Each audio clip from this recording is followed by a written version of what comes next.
Mən illərdir qınanıram da bu məsələyə görə, bilirsiniz Tolik. Və açıqlama vermirdim.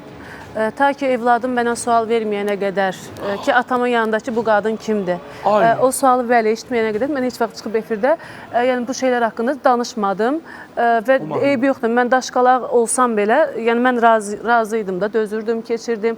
Amma mən evladım üçün müəyyən bir şeylər var ki, onları məcbur qaldım, açıqlama verdim.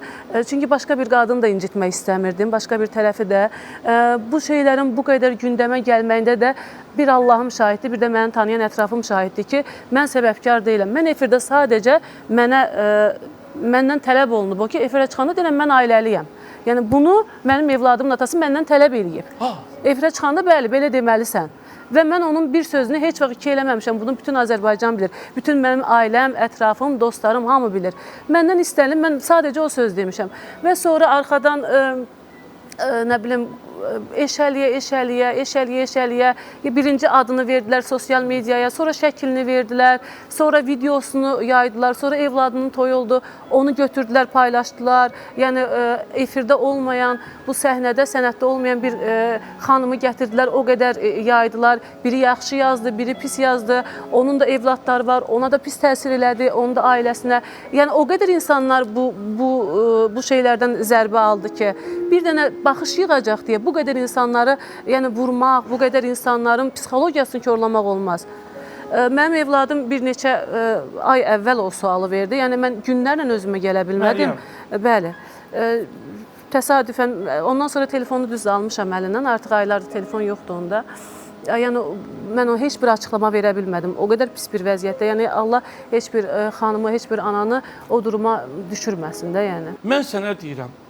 Sən Allahın qarşısında kiməsə cavab verməlisən. Mən də, sən də, Orxan da, burada oturanı biz. Mənim evladım onsuz da böyüyəcək zamanla. Hər şeyi başa düşəcək, hər şeyi biləcək. Bu sənə təsir edir çox. Bugün açıqlama verə bilmirəm. Bugünlərim evladımın elə bir yaş devirir ki, o heç nəyi anlamır. Ona başa sala bilmirsən. Heç bir dillə, heç bir yönlə, yəni başa sala bilmirsən.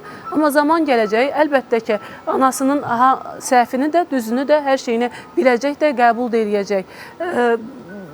Siz bilirsiniz, mənim çox yaxınım, qohumum, dostlarım, ailəm, evladlarım da inşallah gələcəkdə biləcək ki, mənim bu münasibətdə heç bir günahım, heç bir səhvim yoxdur. Peşmansanmı?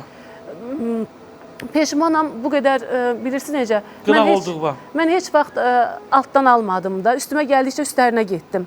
Amma zamanında dala çəkilsəydim, bugün məni bu qədər vurmazdılar. Yalandan gülə bilsəydim kiminsə üzünə, yəni bugün bu düşmənçiliyi apara bilməzdilər. Bir adam deyildi də bunu paylaşdıran. Bir neçə adam var idi. Çünki sona qədər gedirdim, baxırdım, bunun altından başqa bir müğənni çıxdı. Bu birisinin altından başqa bir müğənni çıxdı. Yəni, o qədər çoxdular ki, kaş zamanında bu inadım olmayaydı, geri çəkilə biləydim. Ən azından evladlarımın xətrinə kaş eləməzdim. Allah sənə Məhəmmədlə Məryəmi sağ-salamat boya başa çatdırmağı nəsib eləsin. Amin inşallah.